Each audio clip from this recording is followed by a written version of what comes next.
Namaste, ladies and gentlemen. I'm Dustin Cormier, and this is How to Rock Astrology. This is going to be the first episode in our series talking about the true story of the Nakshatra Gods by Vic Dicara. This is section 1, entitled Usurper of Paradise. We are starting with the All-Seer, the nakshatra being Shatabhishak, and the deity being Varuna. Vic Dicara begins. The tale of the gods of the Vedic sky does not begin where you expect. It does not begin with Vishnu, Shiva, or Brahma. It does not begin with Indra, the king of the heavens.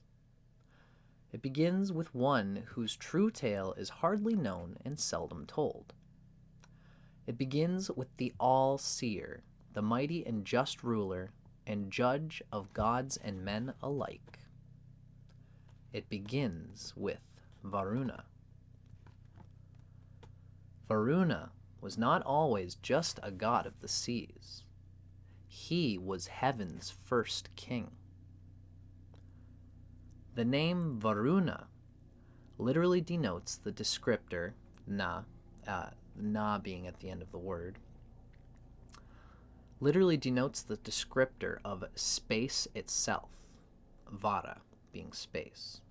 So Vara is space, Varuna, that na being a descriptor. Varuna is the god of space, inheriting this position from his mother Aditi, because she considered him to be the most capable and worthy of her primary 8 sons. She gave him responsibility for the foundations of the sky at the base of the underworld, the midnight sky in which the sun is forever dark and hidden. From the foundations of the sky, Varuna held the world together with his encompassing power. To be the god of space is an immensely powerful position, for space is the container of all tangible reality. Everything exists within space, and it exists in everything. As the god of space, Varuna was everywhere and saw everything from every angle without partiality or imbalance. He was Shatabhishak, the one with hundreds, Shata, of watchful eyes, Bishaj, or Bishak, making him powerful but neutral, balanced and fair, the ideal ruler and judge of the deeds of all beings. From his base in the underworld, in the nadir of the sky, mortals were brought to him for judgment between lifetimes, and the gods too were brought to his court for judgment of their deeds. He carried a lasso, not to kill, but to catch and punish those who lied, cheated, and did wrong. To all, irrespective of power or position, he administered the just rewards of their deeds. Varuna was known as an Asura, if not the Asura, long before the term became used to refer to those who are inimical to the gods, when it simply had its original meaning, which is exceedingly powerful. All the divinities, Sura and Asura alike, were united and dwelt together in celestial paradise, Svarga, with Varuna as their king and commander. Now we proceed to chapter 2 in this section. This is the Mischief of the dragon Vritra. But, so goes the text, Varuna's kingdom did not last long. It did not endure for long. His downfall was triggered by another Asura and exploited by his own brother. The Asura that caused the trouble was Vritra, the original dragon, the original naga. The trouble began when Vritra became enamored with the beautiful goddess of flowing water, Apas. She showed no interest in him, which he was unable to tolerate. True to his name, the Caesar, Vritra, he took hold of all the water in the world and locked it away in far, far off frozen clouds that could not rain. Varuna knew the power and strength of flowing water, a force that simply could not be restrained for long. He knew Apas would soon escape by her own strength, and the situation would resolve itself. However, Varuna's patience was not shared by his brother, the rain god. Unable to function at all in the face of Vritra's mischief, this rain god strode forth in anger to make war against the dragon. His power was completely ineffective, and Varuna and Agni, the fire god, held him back and actually forced him to desist. The dragon's fire cannot hold back the power of water forever, Agni advised. No power can contain water for long.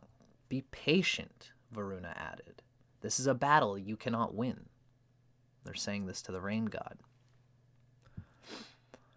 The rain god, Varuna's brother, desisted from his attack, but he persisted with his politics, constantly petitioning Varuna to change his stance on the issue. If we don't do something right now to release Apas from Vritra's grasp, the worlds will wither and die in drought, and so shall we. Eventually, Varuna agreed, and he supported an attack on Vritra. With his help, the rain god's thunderbolts could defeat the beast Vritra and release the waters in a downpour from the sky. The rushing floods carved new riverbeds on their course back into the oceans, and the lands became green and prosperous once again. Now we come into our third chapter. It's the power of allies. This is Purva Ashadhe and Apas, its deity. What we learn about Apas from this tale is that she is unstoppably powerful.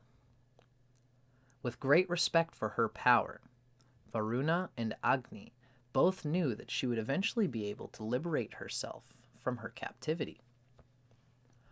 However, in this tale, we also learn that much of her power comes from how many allies she has. So many different beings all depend on her and cannot survive without her, and they all must eventually come to her aid. The specific figures involved in the story of Apas's kidnapping are not fanciful at all. Varuna is the ocean, and Agni is heat.